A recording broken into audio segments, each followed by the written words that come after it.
So thank you, Creolin, for sitting in with me at this Zoom.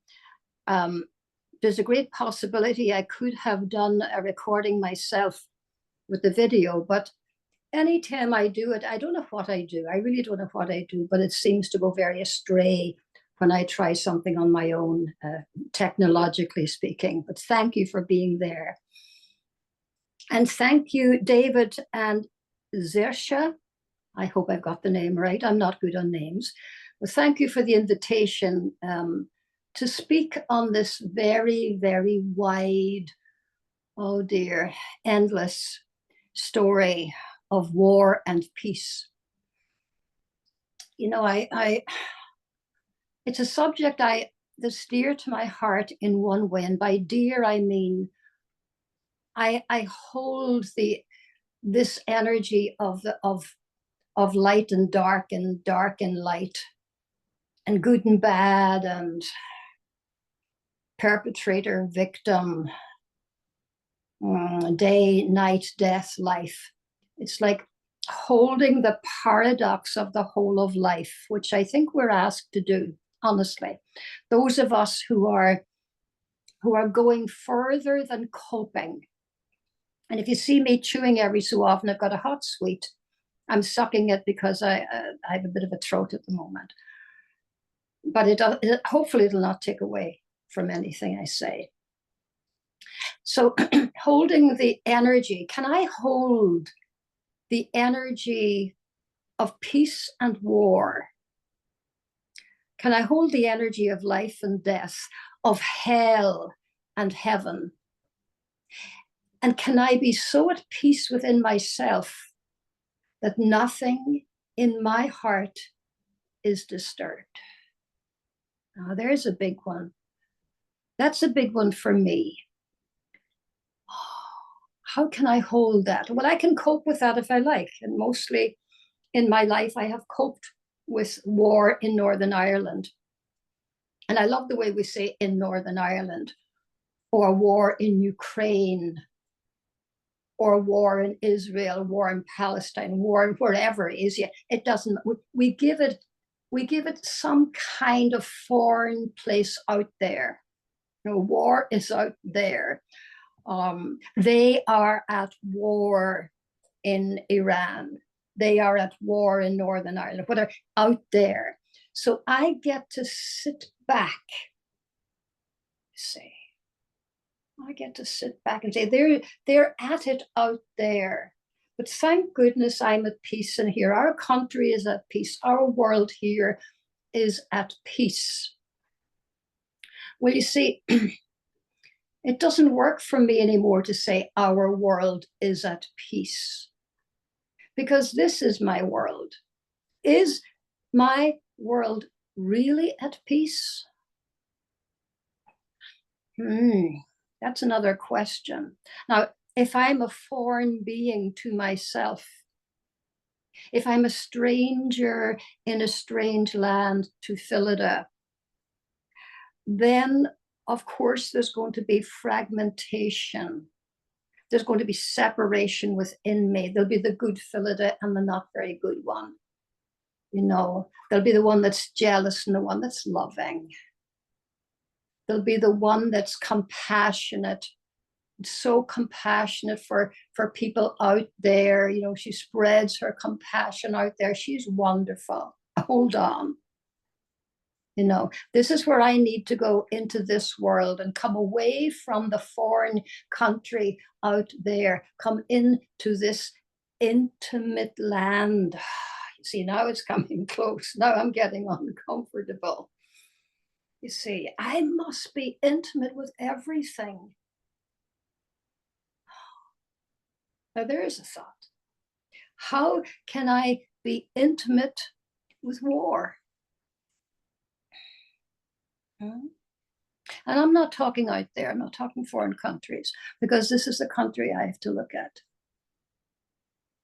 How can I somehow be able to look at the war in me with compassion?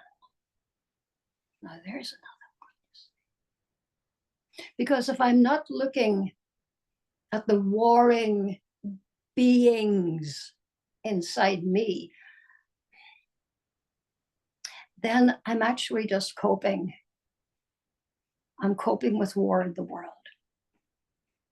And coping is great, you know. There's nothing at all wrong with coping. Coping is wonderful. But you see, it's not, there's nothing kind of grounded or in the earth or stable about coping. It's meant to be transient.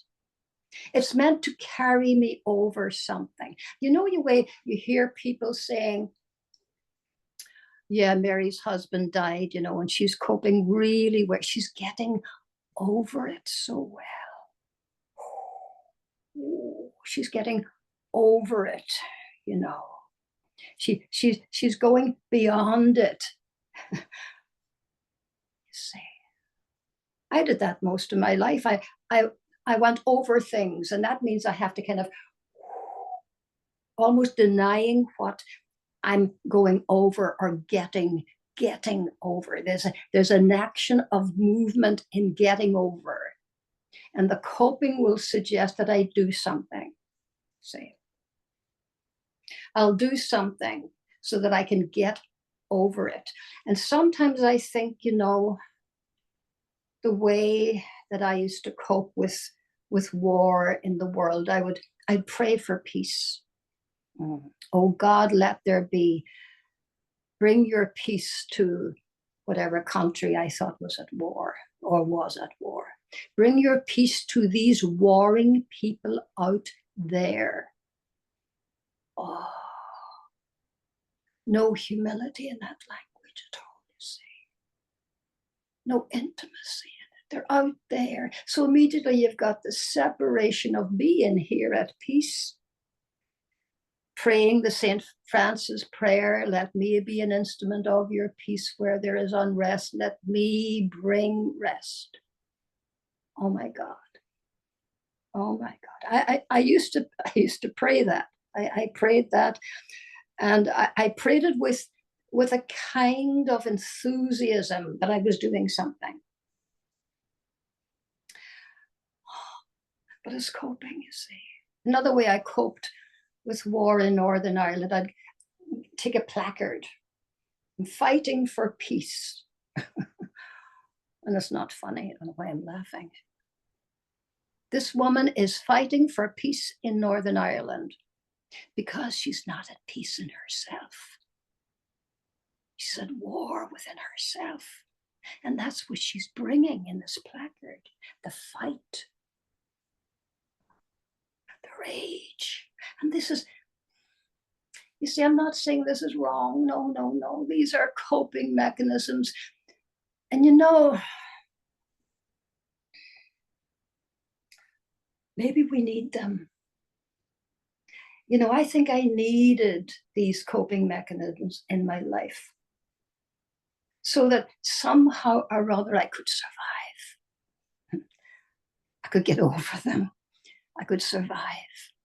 And maybe, just maybe, in that process of survival, something real might enter the heart. Something authentic might come in, something intimate come in. And maybe then I could begin to deal. And that's what happened when I met Kubler-Ross. I began to deal with my coping mechanisms. And I, you know, on Celtic consciousness and teachings in the cauldron, we're advised to give thanks to our earth mind, to the ego, for providing unbelievable creative ways for me to survive. And these were intimate ways, not the same way that you'd cope. No, that because you've got a different background, a different internal system of thinking, believing. And so, according to the teachings of the cauldron, we give thanks. We give thanks to these amazing coping mechanisms that without which I could not have survived. Not as a child, not as a young person, not as a grown-up. I could not have survived. So how could I, throw out or discard or condemn or judge or criticize a being that helped me so much to get over the stuff, first of all. And then when there was that inner heart resilience, when I could see deeper, when I became a little bit more aware or conscious, then I could start to deal with it. You know, I often think too, when there's a grief in a family, that coping mechanisms are the deepest blessings that that family can have until such time that they can truly deal with the pain of loss. Yeah. Eventually, we go beyond the denial. You see, denial is also a part of, for me, the coping mechanism of dealing with World War at the moment. World War. You know, I'm sitting here and I'm watching my television and the news comes on and it's all about war. Well, I can just turn off the news and say, I don't want to know about that. That's happening over there. It's not happening me here. I have other things to worry about. I have other things to be angry about, other things to be raging about. That's over there. Now, that's a good way of coping, isn't it? Not getting involved. Well, denial. So when I really look at this warring infidel, and I begin to bring in the parts of me at war, you know, my unrest, my unpeace, my agitation with things, my irritability, all these parts of me that have their origins in grief. I have a belief that says all emotions have their origins in grief, some kind of loss. And when I don't deal with the loss congruently, really deal with it and be intimate with it, somehow I start to contributing to the aspects of grief that I have not looked at out there. You see, one of the great aspects of grief is rage. I'm raging. I'm so angry that he left me on his own, on my own. I'm raging with the doctors that didn't help him to survive. I'm raging that my child died. How dare God?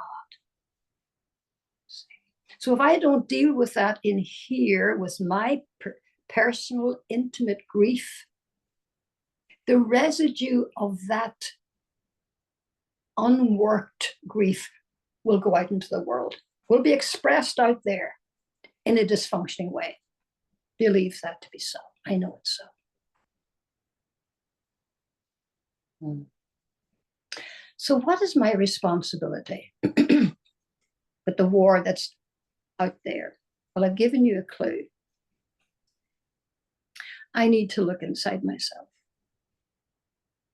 I need to examine, to look, but I need to look with love and compassion, not with judgment of myself. What's the war inside me? And if I have not dealt with these warring aspects of me, these separate entities in me, these foreign beings in me, then I'll send them into the world. You know, John Wheeler from Stanford University said something very important. He said, we are not observers in this world. We're not just standing by and looking to see what's happening. We are participants. We're taking part in what is happening out there.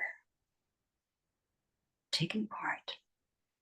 This is my part. This is my script for that. And you see, that might sound Yeah, that might sound scary, but it gives me tremendous power because I have power now to create some kind of peaceful coexistence out there. But I need to look at it inside first. And when I have looked at the peace or the unpeace in me, and I work with that every day, then I am contributing to world peace. And I'm sitting on my sofa and I don't go out because it's raining. And I'm not doing anything, you see. We used to talk about, let us bring peace on earth. I'm going to bring peace. I'm going to be a bringer of peace. Supposing peace is not a noun. Supposing it's an adverb. I'm peaceful. I'm a peaceful woman. I'm a peaceful woman. And that means that somehow there is a state of balance and harmony and congruency in this world here. I'm not judging out there. Putin should be doing that. Trump should be doing that. So-and-so should be doing that. They're bad people. I'm against them. For me, in my world, to say I'm against war is not okay. It's not okay. When I'm against anything, immediately we have separation. I'm against it because I'm a peace, you see. And they're doing it out there and it's really wrong and it's horrible.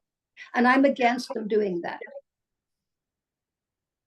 So as long as I have the energy of against, I'm at war. I've really looked at this through the teachings of the cauldron. And the teachings of the cauldron said, whatever I'm against, I'm creating war with it. I'm against abortion. I'm against this. I'm against homosexuality. I'm against Putin. I'm against war. I'm a good person. That's the old story, sweetheart. That's the old story. You see, I think we have to ask new questions for a new story. The old questions don't fit the new story. Like in the gospel, we hear, you don't put new wine into old bottles because the residue of that old wine doesn't fit the new wine. We've got to integrate the old questions with new questions. It's not, how can I bring peace into the world out there? How can I live as a peaceful person in myself? Yeah, see, this is getting too intimate, isn't it? Out there in myself. There's such a gap, there's such a gap, and we keep the gap.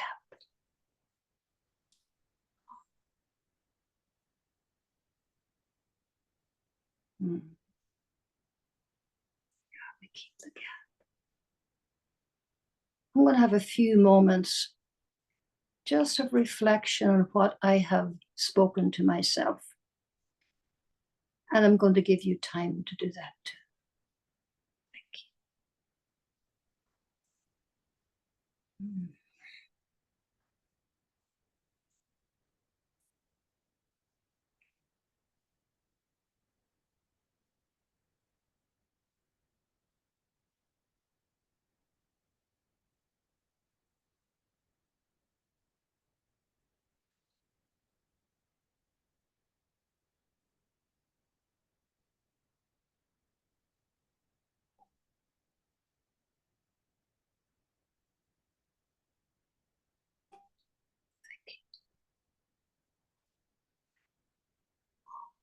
I have in front of me, and I read it every day. It's from Khalil Gibran, and I'm just going to read it.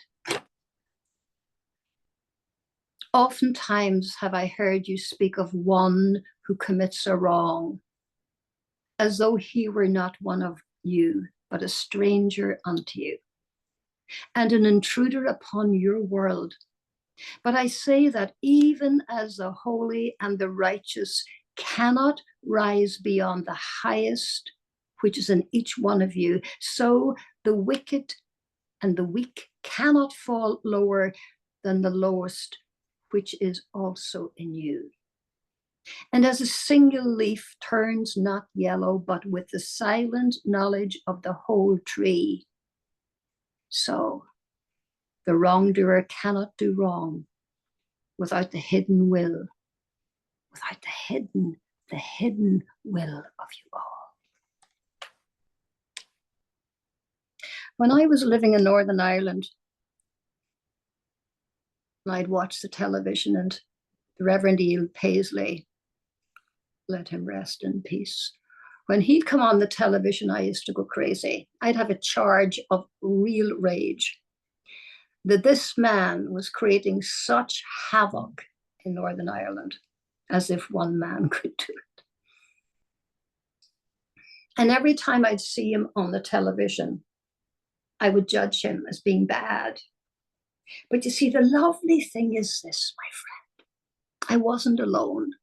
We kind of gather people around us who have the same belief system.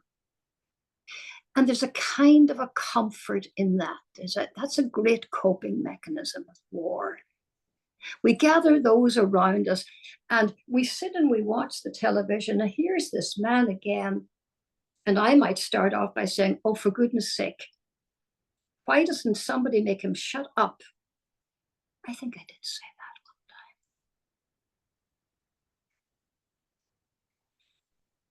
one time. And then you hear, yeah, right enough, Philida. See what he's doing to our country. See what he's doing to our world. He's giving us a bad name everywhere. What do you think? Oh, yeah, well, of course, look at him. For goodness sake, put him off. Somebody should do something, as you say, Philida, to get rid of him. Do you know what that meant in Northern Ireland? Somebody should shoot him. I realized that later. Somebody should shoot him. You see, that's why every day this amazing Khalil Gibran, whom I love dearly, this challenges me. Don't go out there, Philida, with that stuff. Coming home. Tarisja. Come in with it. Gather up all the pieces of yourself that are at war. Kamia krinu la hachina culture in There's where to start. And maybe when we can find this peacefulness, I can begin to live a peaceful life until maybe in the end, I become peace. I become the noun itself. I become love. I become compassion. Because when I look out into the world, I don't see any difference to when I look inside myself.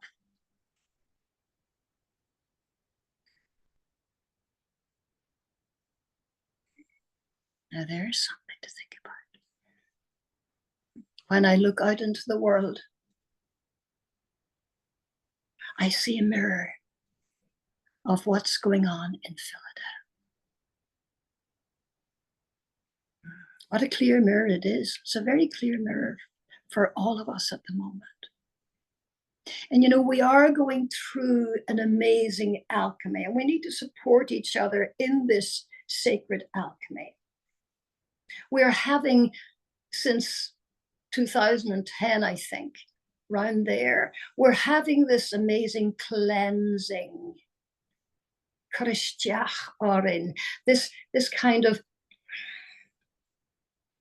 cleansing is a good word, purifying. And John of the Cross called it the dark night of the soul,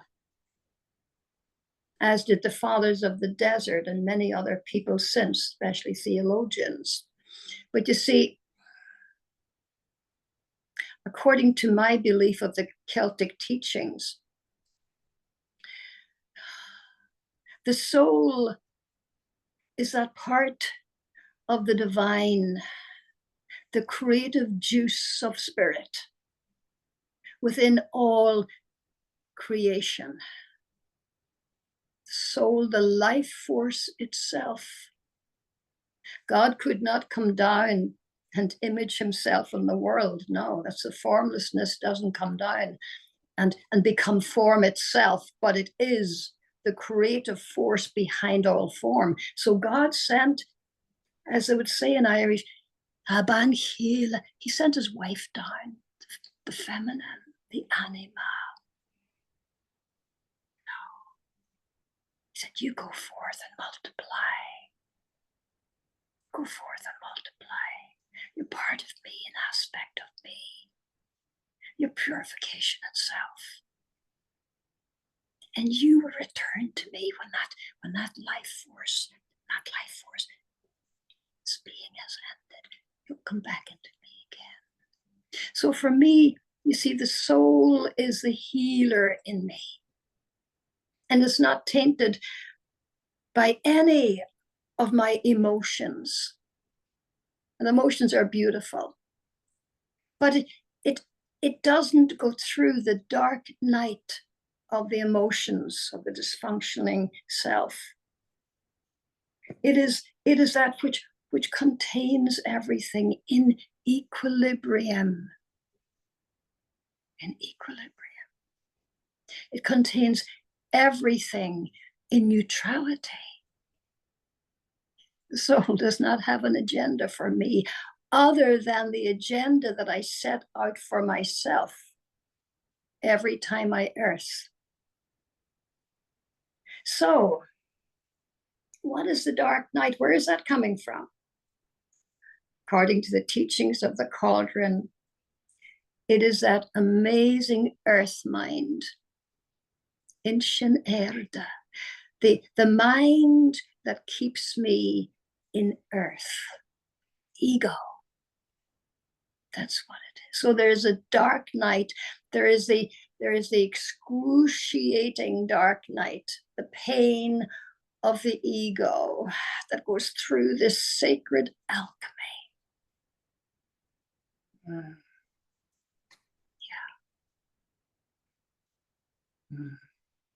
And I believe we're going through it.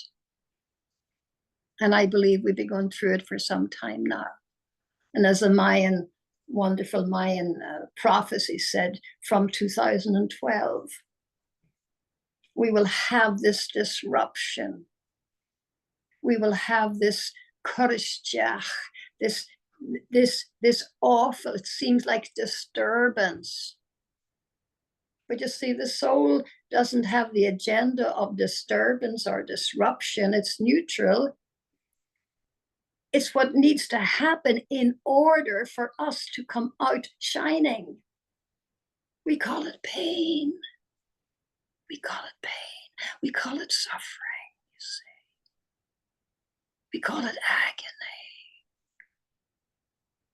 Oh.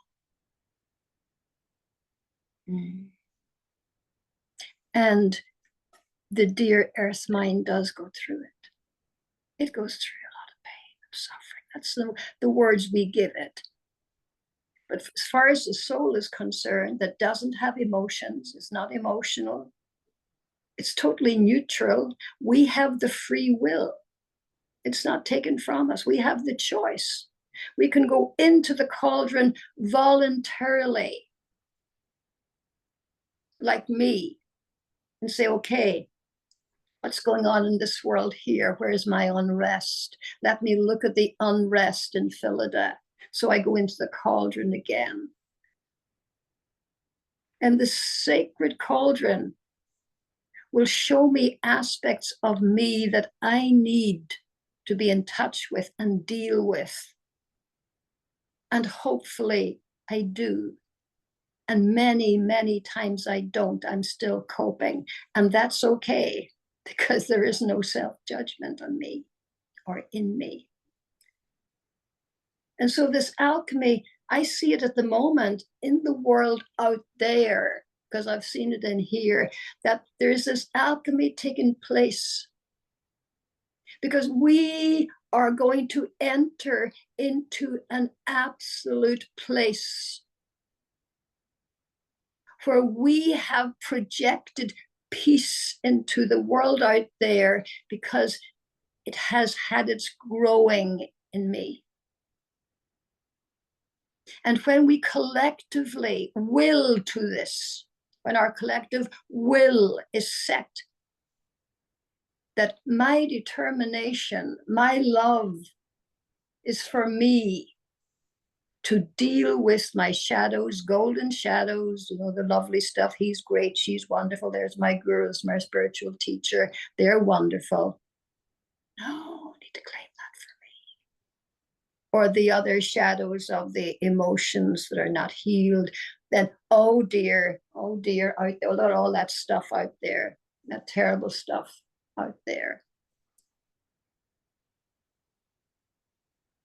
And I can deal with all that in Philida. And when I can do it without judgment of me, just saying, oh, sweetheart, there's your jealousy again. Isn't that interesting? Wow, let's look at that together with compassion for this being called jealousy, or this amazing being called anger. It just says, no, that doesn't suit me. But mostly I'm coming from rage, which has that awful kind of surge of electricity going through me. But I look at that with peace and say, there you are again, sweetheart. Let's look at that rage together. Let's bring your peaceful self to that rage and see what goes on here. This is not easy stuff. No, being a Catholic was much easier, because I could go to confession on Friday and all my sins are cleansed, and I can do the same thing next week and then come back again and be cleansed. But this is self-inventory or inventory. This is self-inquiry. How am I? There's nobody judging me. There's nobody judging me and telling me you should do that and do that. That would be easier. It was easy as a nun. The Mother Superior said to me, this is what you do next. But I'm not a child anymore. I'm not led by another, you see. I'm not led by another's belief or another's God or another guru. It's much more difficult, because we are here in this world on our own. But of course, then we have wonderful helpers along the way. Of course we have. We have beautiful people that are also doing this work and not projecting their rage, their hatred, their whatever into the world and creating more wars out there, reflecting what's going on inside me here.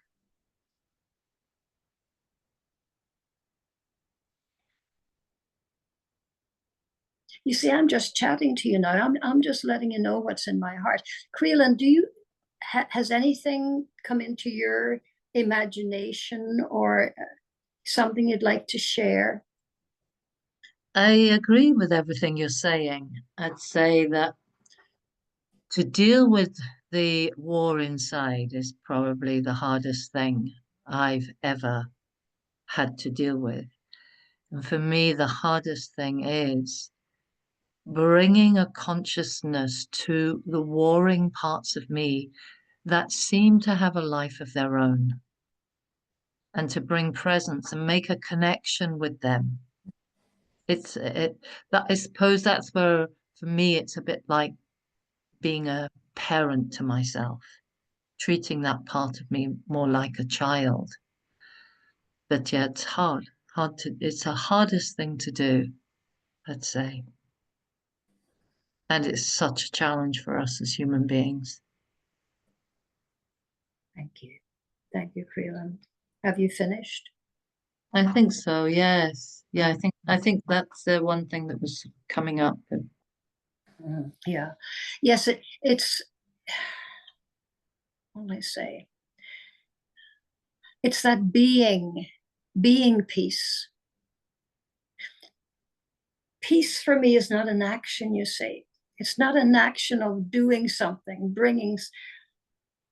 It's the same as compassion for me. I can't bring compassion to somebody. No, it's not something you do. It's a way of life after a while. It's like forgiveness is just a way of life. It's just a way that we can be. You know, can you forgive people? It sounds like, oh my God, I must do something.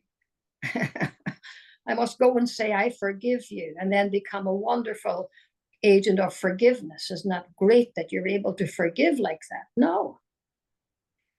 It's about in here. It's very deep in here.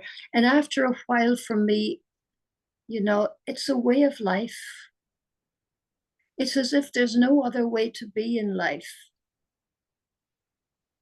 And when I fall off that ladder, which I do very often, and I smile and I say, there you go again, you're off the ladder again, here you are.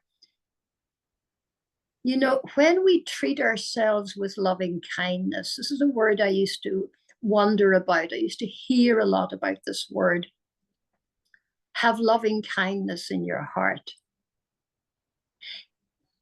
And I used to wonder, can you be loving without being kind? And can you be kind without being loving? Why do we need both words?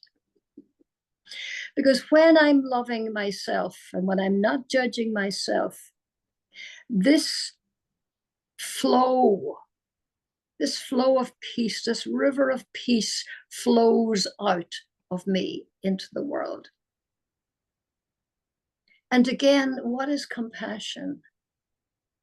What is it? Is it a verb? Is it a way of life? Compassionate heart. The compassionate heart. You see, in my life, and according to the teachings of the cauldron, it is not an emotion. And we get so wrapped up in the sentimentality of the words like love and loving kindness and compassion, and we get all loving and yes, oh, that opens my heart to compassion for the needy out there and for the people who need something, for the victims. I have compassion for these poor victims. So I keep them kind of here close to me. Here's my line of victims here. These poor people, and every time I look at them, I'm here for you. I love you. Be at rest, be at peace. I'm here. All is well. And then you see, I've got the perpetrators over here, a wee bit, we'll say, over there in the sofa. It wouldn't be so close. It's too intimate. I'll keep them over there. That's better. And I certainly will keep them away from the victims because, you know, I'm a warrior here. I'm guarding the victims and the perpetrators are over there. And you see, this is creating war as well. This is the separation. You know, people have this, and please hear me, please hear what I'm maybe not making very clear. We have a kind of a sentimental love for victims. And we see them on television, these poor people. And it's as if our hearts go out there to them. I hear this a lot in Ireland. Her heart goes out to everyone. And I'm saying her heart should not be going out of her own body. Her heart is for herself. And so our hearts go out to the victims, and it's all the poor people. And it's right that they receive our compassion. It is right. Hear me on that. It is right that they receive our compassion. But if I'm saying, well, there's Putin and there's Trump, and they do not deserve my love. No. I'm going to make sure that that love is for my victims in here that I'm collecting and that I look after. And these perpetrators deserve the worst. What kind of love am I showing the victims? My love is full of conditions. If you behave, if you stop doing that, if you behave properly, if you're loving, if you're compassionate, if you're giving to the poor, if you're looking after victims, I will love you with an everlasting love, as God will love you with an everlasting love. But if you start misbehaving, I'll see it as God will too. And I'm going to withdraw my love from you.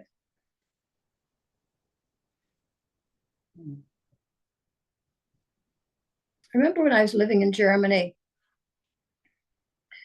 and I was watching television one evening. I get so much information about me on television. It's absolutely beautiful. That's why I watch football matches as well. See that aggression when I'm not getting what I want, and me against them, and competition. And there's the goal, and we're all driven towards the goal. And somebody gets to go, wow, this is the best person ever existed in the world, because why? They got one over on the others. Oh, amazing. Let's put a medal on him. And I look at myself in all that. But, I used to watch the television and I'd see something like, the victims of a car crash, and then the people who were driving the car that caused the accident. And here we have two opposing entities on the television, the poor victims and the poor people that died and their neighbors. And of course, that is so sad. But all the compassion around me as we sat watching television, all going to the victims. And I'm saying, according to the teachings of the cauldron, and this is difficult, if I cannot offer the same compassion and loving kindness to the perpetrators, then my love is conditional. And it's romantic, and it's sentimental, and it's emotional, and doesn't go far. Because the victim can turn perpetrator very quickly, and I can turn against them very quickly as well. There's that word, against.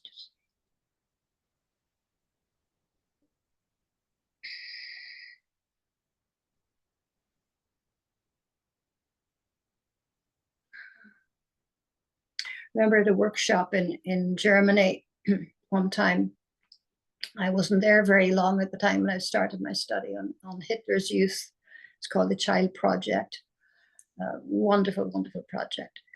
And we had a workshop, and we had the chairs all around, and we're all sitting in a circle, and it's wonderful. We have said hello and what have you. And this is not what I had planned. Then I said,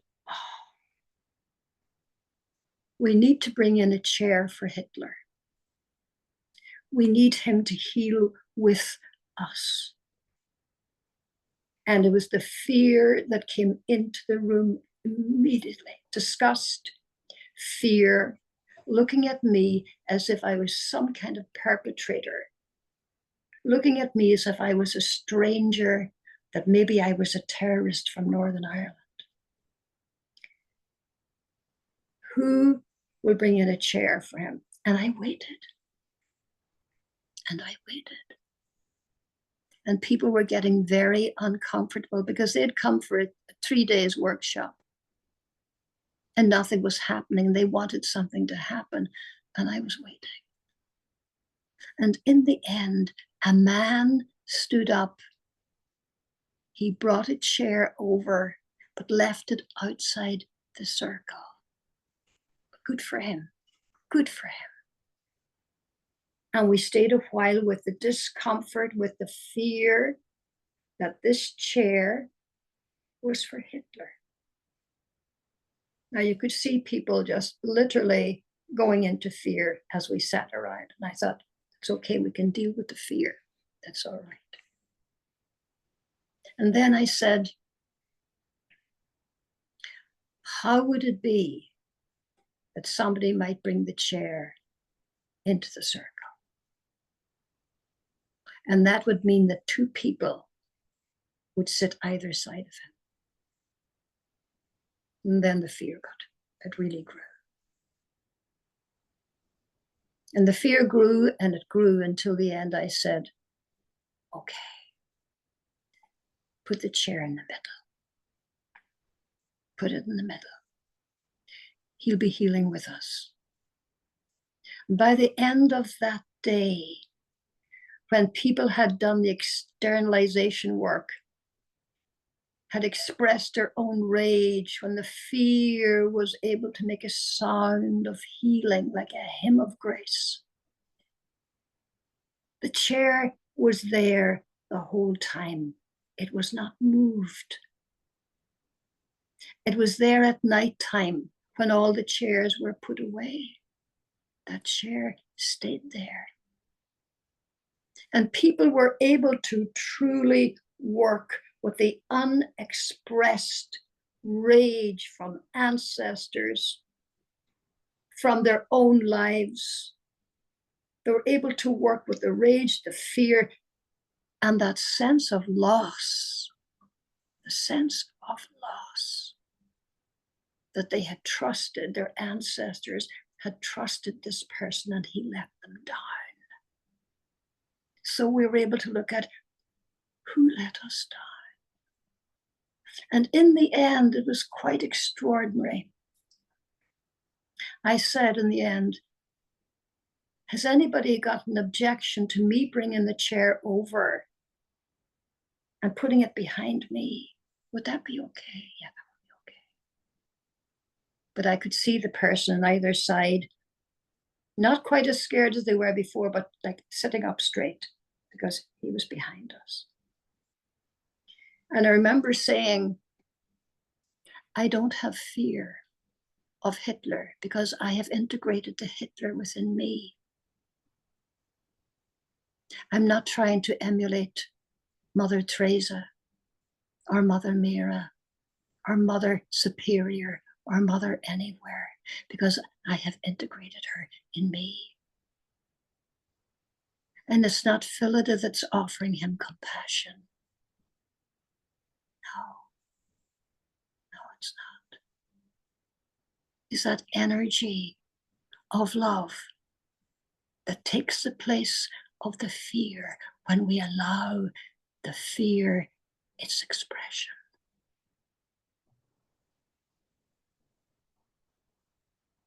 People remind me yet of that workshop from 2009, I think. So what am I saying? I've said a lot, haven't I? Because I'm really only talking to myself and reminding me, hearting me of what I believe. And having compassion for the Phillida, for the separate parts in me, and bring them all in so that I can be a holy person unto myself and unto the world out there.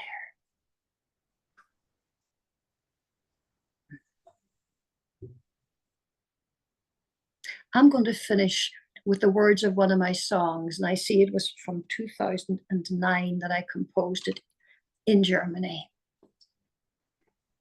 Everything's transforming.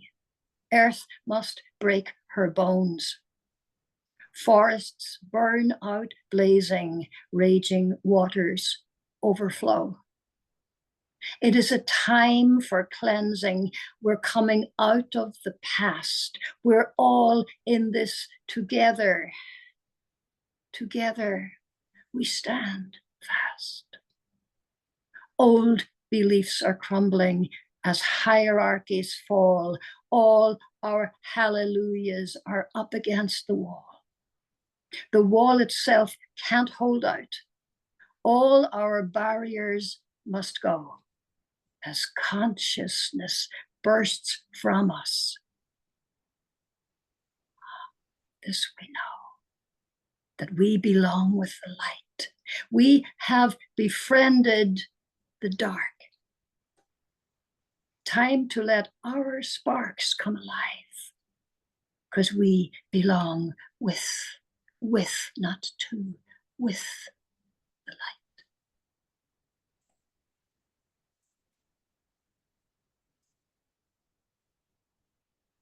I'm going to light this candle. You see, I should have lit it in the beginning, but that's me. And I will keep it lit now this evening. And this is the candle for me of transformation, of sacred alchemy. And here you see the word solace. It's the Irish word for light. And light means clarity of intention. And light means the enlightenment of my burden. The enlightenment of my burden.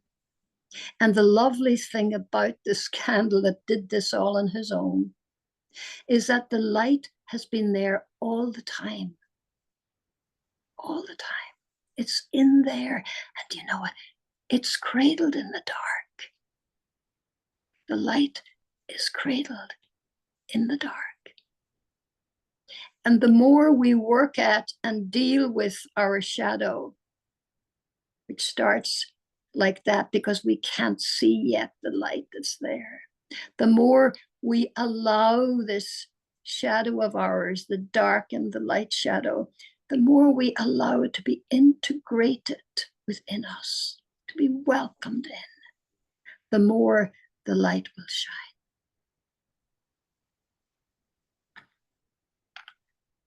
Imagine full integration.